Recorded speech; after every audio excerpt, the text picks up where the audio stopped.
Yung pagka kayo po ay sumama sa akin, mawawala po yung pagod ninyo doon. Kaya doon na kayo magpahinga. Kayo po ay makikinig lang sa preaching ng pastor at lahat mo lang ang sinasabi doon ng pastor ay naaayon po sa Biblia. Wala naman po masama doon, puro katotohanan lang po. Eh, baka naman din po kayo makakasama sa akin. Ano? At saka po, alam niyo po ba, doon sa Bible, sinasabi ko na sa Romans 23, sapagkat ang lahat ng tayo nagkasala nga at nakarating sa kaluwalhatian ng Diyos at hindi pa rin pati. At doon, nagsimula ang pag-share ng gospel at nangayag ang salita ng Diyos. Nalaman at naunawaan na ang kabayaran ng kasalanan ay kamatayan spiritual. At dahil sa laki ng pagmamahal ng Diyos sa bawat isa sa atin, ay binigay ang kanyang bugtong na anak upang siya ay tubos sa ating mga kasalanan. Nang sa ganon, ang tungo ay sa langit na bayan.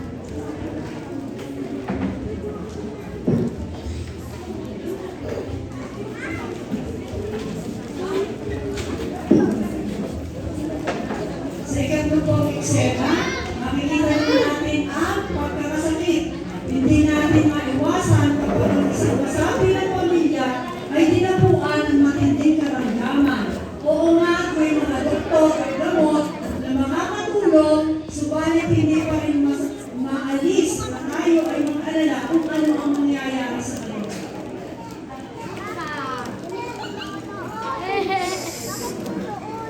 Kalabas.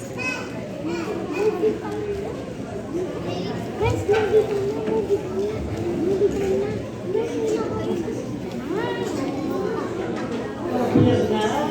Kamusta po kayo? Ano naman, Kagloria? Magpapalaw naman sa doktor, at ako'y may sakit. Bakit naman? Ay ako yung imakatuli. Ay kumisan din na, taas ang aking BP.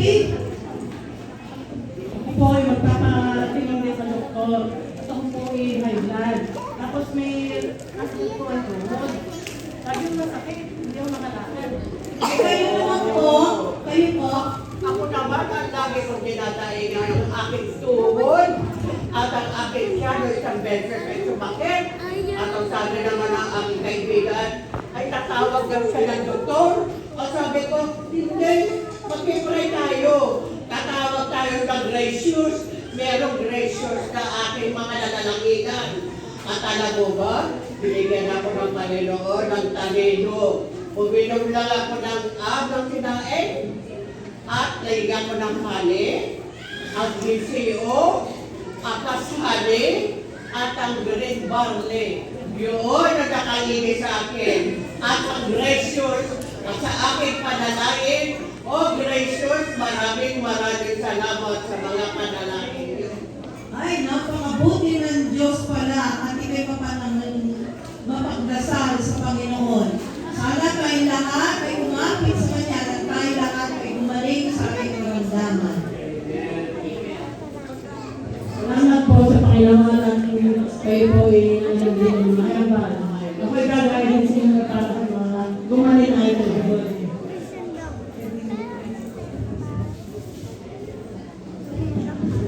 Tingnan po ang doktor. Dahil kung mag-umisa na, una po, Marna Hernandez.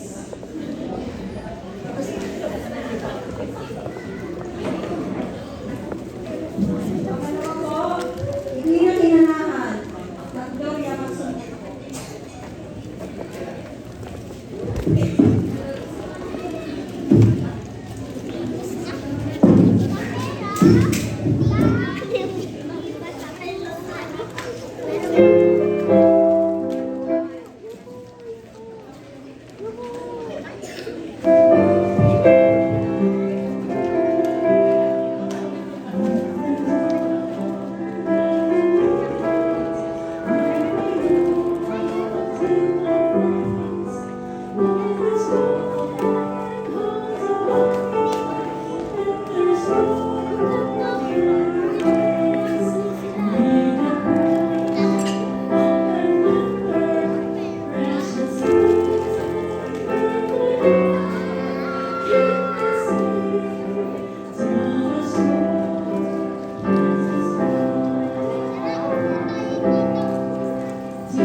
salita ang mga kapagaan sa ating kalagayan.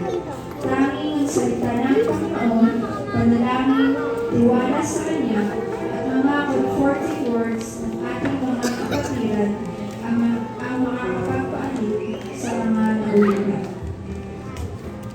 Natatapos lang malaludan ng hininga ni Doc Haji, ay makikita natin na sobrang nalulungkot si Sister Eden. Sa ganong sitwasyon, ay papasok si Sister Eva at si Sister Design na kailan lang ay dumaan din sa sitwasyong pagsubok. Makikita natin na ang dalawa ay inaalok si Ma'am Eden na walang tigil sa pag-iyak. Panginoon natin Diyos na makapangyarihan sa lahat, salamat po sa umagang ito at pinumay lang po si Brother Archie. Salamat po sa buhay na 50 taon na binigay niyo po sa kanya at alam ko na ang bawat isa sa atin ay dadaan at ang panahon sa bawat isa. Salamat po Lord, ito ay naging kapit sa kanya. Salamat po na ito ay hindi siya tumawa. Kami po ay nandalangin sa iyo na siya ay iyong pagkalit. Kasi parang hindi kami noon ito bilang panahon. Salamat po. Ang dalangin ko lamang po Panginoon ay subukin mo po ang iyong banal na Espiritu at sa panahon ng aming paninindigan, Panginoon, palitan mo po ito ng kaligayahan. Palitan mo po ng joy ang aming mga puso, aming mga nakikinig na Panginoon na kapatid.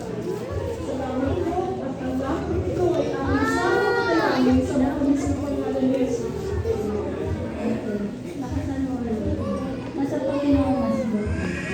Kaya napaloob ng Panginoon sa atin.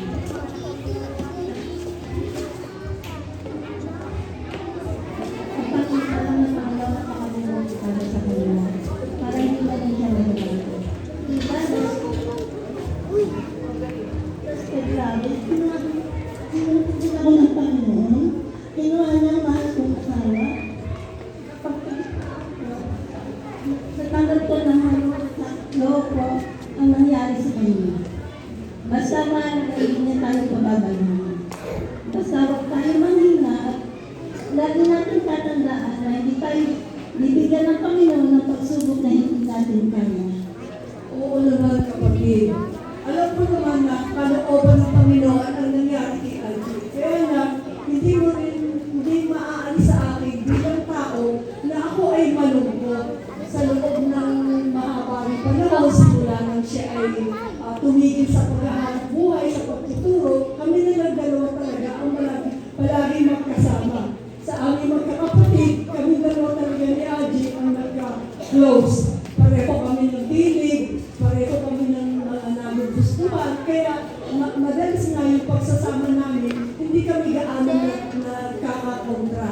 Alam ko na siya ay masaya na ngayon sa piling ng Panginoon dahil alam ko isang araw sa kanyang buhay, tinanggap niya ang Panginoon, nagsisi siya ng kasalanan, tinanggap niya ang Panginoon sa kanyang puso. At alam ko, siya ay masaya na nandun sa langit na kapiling ng ating Panginoon. At nandun yung pag-asa ko na darating din ang panahon na ang bawat isa sa atin, yung mga nauna, yung mga mahal natin sa buhay, meron tayong grand reunion doon sa langit. At yung mga nami-miss natin mga kasama sa buhay na nanauna na sa atin, alam ko isang araw tayo ay magkikita-kita pa rin. Kaya yun ang pag-asa ko at hindi ko magiging handa upang ako ay huminto sa paglilingkod sa Panginoon. Pagkos, ito ay maging hamon sa akin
wala talaga ho akong pinanghawakan, talaga akong pinagpanginoon lang na sabi lagi, aaliwin ka, trials lang yan, sunod yan kay blessing. Kaya po, sabi ko pong narinig yun sa pastor, maraming salamat po at ako talaga po hindi bumitin, lalo lumakas po ang pananampalataya ko. Salamat din po sa aking dalawang na at talaga po nakita ko ang pag-alali sa akin. Kaya, ano po ngayon ang kalagayan ng inay, ni Doc Aji, masaya na po siya kasama po ng Panginoon. Kaya po, alam ko po na masaya na po silang dalawa doon sa kapiling na po ang ating Panginoon ang wedding. Ano po nararamdaman niyo? Okay, salamat sa inyo mga kapatid. Ito ay nakakapagpaluag ng aming mga nararamdaman sa oras ng aming mga pagdadalamhati, ang mga nakapatiran, ang panalangin, ang nakapatiran, ito ay nakakapagpaluag sa amin. Nagpapasalamat sa inyo, hindi nyo kami iniiwan sa mga ganitong panahon. Kailan na po ang meeting ni Doc Aji? Ay, hindi pa po namin napapag-usapan, siguro po malalaman nyo din at papaalam ko po sa aming pastor na kung pwede po ay halos gabi-gabi magkakaroon po kami ng funeral service para kahit sa kamakayan po ni Ajay, magkaroon po ng kabuluhan yung mga tao wala pong pagkakilala sa Panginoon ay makakilala sila sa pamamagitan ng pamamahayan ng salita ng Panginoon.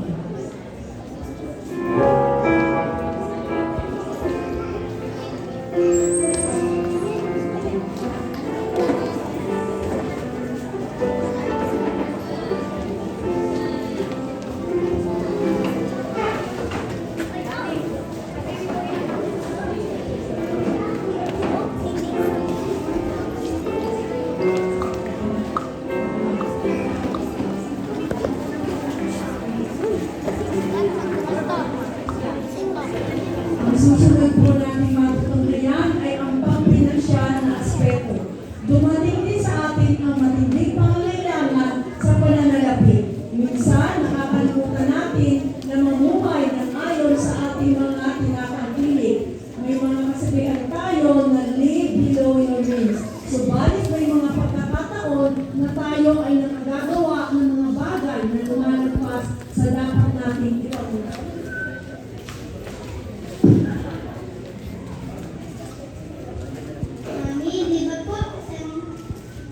Mami, di ba po Sunday ngayon? Dapat po nasa tayo. Bakit? Andito tayo sa SM, mapapagalitan po tayo ng pastor eh. Naku, okay na yun na. Next week na lang tayo sa iba. Christmas sale kasi ngayon dito sa mall eh. Malitin na naman tayo, Pastor. Bigyan na natin sa regalo.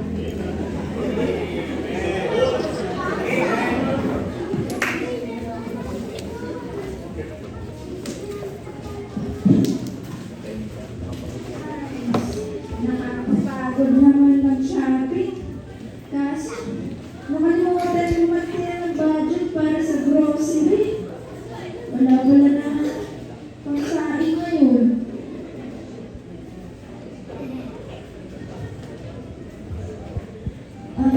AJ, pumunta ka na rito.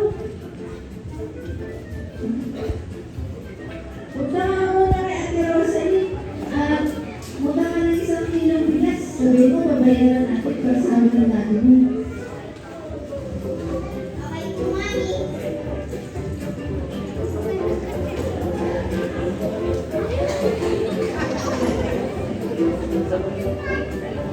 Nandito na po. Ito na po ang bigas. Opo, opo.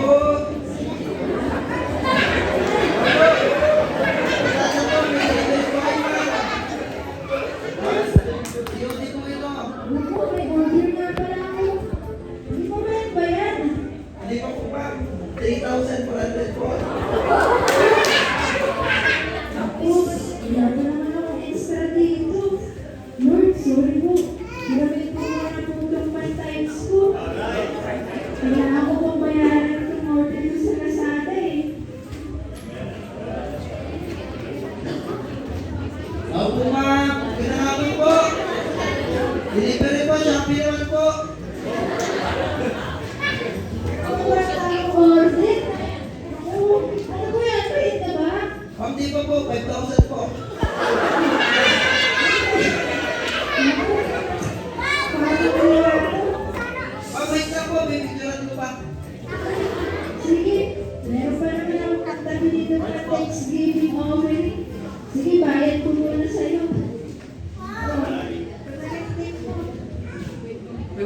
Thank you po.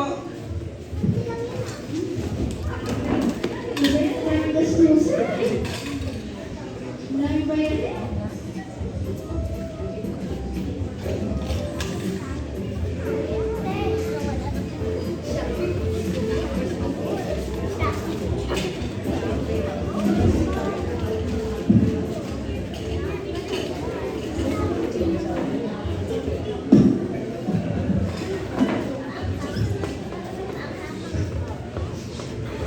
First break po.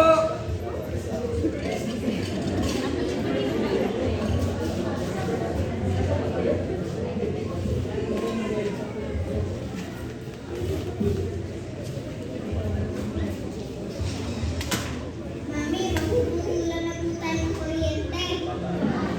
Naku, alam mo yan, wala na akong natirang budget. Pati pang ordering at pangkay sa patics baby. Naubos na, nagalaw na. Ano ko na, ito muna ako kay tita para makakarap. Asin yan? Anak ka ba? Oh, bakit kung kailang biscuit? Ang gabi pumunta ka rito. Ano bang problema mo? Oo, marututulan po kasi kami ng kuryente bukas. Kailangan ko po sana mabayaran. Manghihirap po sana ako eh. Yan na nga ba ang sinasabi ko sa iyo?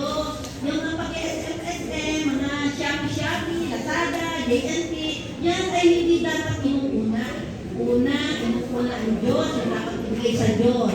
Tapos yung mga dapat bayaran sa bahay, yun ang inuuna mo. Kaya dapat ito ay matuto. Dapat alaman nyo din yung sinasabi sa Philippians 4:19. Ang sabi doon, and my God shall supply all your needs according to the riches and glory.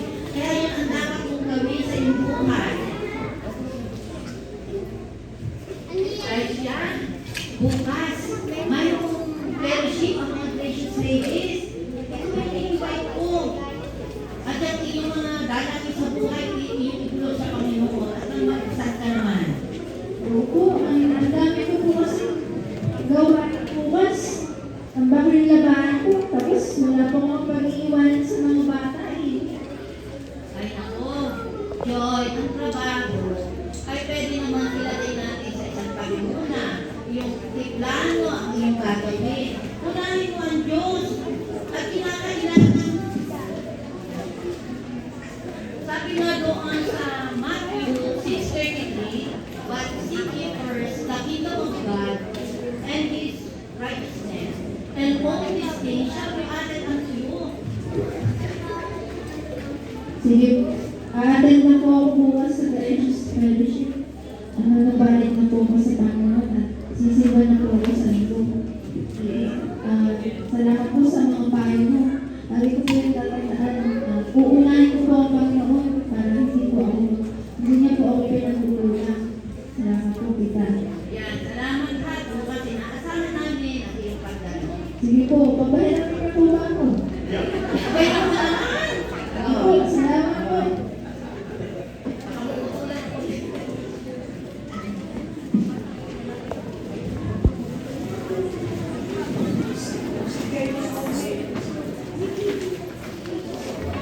Sa uli pong eksena, ay matutuhayan po namin ang iba't ibang uri ng pagsubok. Ngayon po ay pinakita namin kung paano tinanggap ng mga tao ang mga pagsubok na dumarating sa kanila. Ang una po ay yung negative, ang dalawa po ay yung negative. Ay yung positive. So, Ay, ano kayo, ma'am? Gusto ko kaibigan, anak? Ay, kaibigan mo din mo na ay, ikaw kayo may utang. Madami rin. Palas tayo. Kaya magnegosyo kayo. Masaya kayo. Oo, sa church namin pagkanak. Gabay-gabay, linggo-linggo. Buwan-buwan. May sakit ka. Tutulungan naman sa Bat-MC, pero dahil may sakit. Grabe naman. Siya Lord. Ang anak ko yung lagi pang kailangan ang magnegosyo na ang naman. Kahirap na gayon, tayo ngayon, nai-stress din. Ay, aking balangkong nadami na. Ay, pwede ka kaya ng 2025 ano mo na? sisimba sa birthday ng anak ko. O birthday lang kami, ani. O di ang the best ko sisimba. Dahil syempre, kailangan sisimba pag birthday. Tapos, ay, pasensya ko na ako sa mga gawin ay Panginoon. Mauunawaan ng Panginoon yun. Ako, naiintindihan na tayo. Ay di, pagkakain ni Kaloan. At pag ako'y nanalo sa loto, nakababal ang dine, magkakita ko ng malaki. Ano? Pag-decide ka, sumama ka sa akin. Panginoon, salamat po. Simula nung bata ako po'y inuusin at hindi ako pinapayagan ng aking mga magulang na magsimba. Pero ako po ay nanatili. At nakita ko po ang mga biyaya na iyong pinagkaloob sa akin. Nakatingin sa akin, Panginoon. Ang daming kumukutya sa akin, pero okay lang po. Ako po ay nagpapatuloy. Ang daming nagkakasakit sa aming pamilya, pero nakita ko po, Panginoon, na ikaw ang nagpapagaling. Mga namamatay, alam namin ang aming kapupuntahan sapagkat kami ay ligtas. At lahat ng problema na aming dinadaanan, may utang man kami, pero alam ko, ikaw ang nag-provide ng aming mga pangangailangan. Pero ano bang maigagawin natin sa Panginoon? Ano bang maibibigay natin tayo bilang mga Kristiyano? Sa dami ng biyaya na ipinagkaloob sa atin ng Panginoon, ang kalakasan sa araw-araw, provide niya ng ating mga pangailangan, ano ang maibibigay niya sa Panginoon? Kulang ang ating oras, kulang ang ating pera. Kaya Panginoon, andito ang buhay ko. Gamitin mo ako, Panginoon, inaanin ko sa iyo sa lahat ng binigay mo sa akin. Unang-una ang kaligtasan na ipinagkaloob mo sa akin. Kaya Lord, salamat po. Alam ko, ikaw pa rin, hanggang sa huli, ikaw pa rin ang mag-provide sa akin ng mga pangailangan. Ikaw pa rin hanggang sa kamatayan ko, Panginoon. Ikaw ang magbibigay ng lahat, Panginoon. Unang ko ang buhay ko sa iyo, Panginoon. Kaya ito, inaalay ko ang aking buhay sa iyo, Panginoon. Gamitin mo po ako, Panginoon.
Naipakita po sa atin kung paano tayo sasagot sa hamon ng buhay.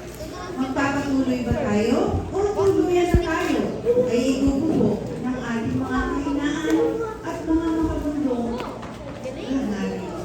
Sa ating mga kapatid at mga kaibigan sa Panginoon ay palaging nag-aanyaya at naghihintay na tayo ay lumapit sa Kanya at siya ang magbibigay ng mga solusyon sa ating mga pagsubok upang malampasan natin ito at lalo tayong maging matibay sa Kanya. Sabi sa Mateo chapter 11 verse 28, "Magsiparito sa akin kayong lahat na nangapapagal at nabibigat ang lubha at kayo'y aking pagpapahingahin." Sa mga oras na ito, iniiwan po namin sa inyo kung paano tayo bilang mga individual, bilang mga miyembro ng IBC, bilang mga Kristiyano, sa mga ganitong kalagayan. Magandang gabi po sa inyong lahat at dalangin po namin kami mga gracious ladies na piliin po natin ang tamang hakbang pag dumadating po sa atin ang mga ganitong pagsubok. Maraming salamat po at naway patuloy po tayong pagpalain ng ating Panginoon.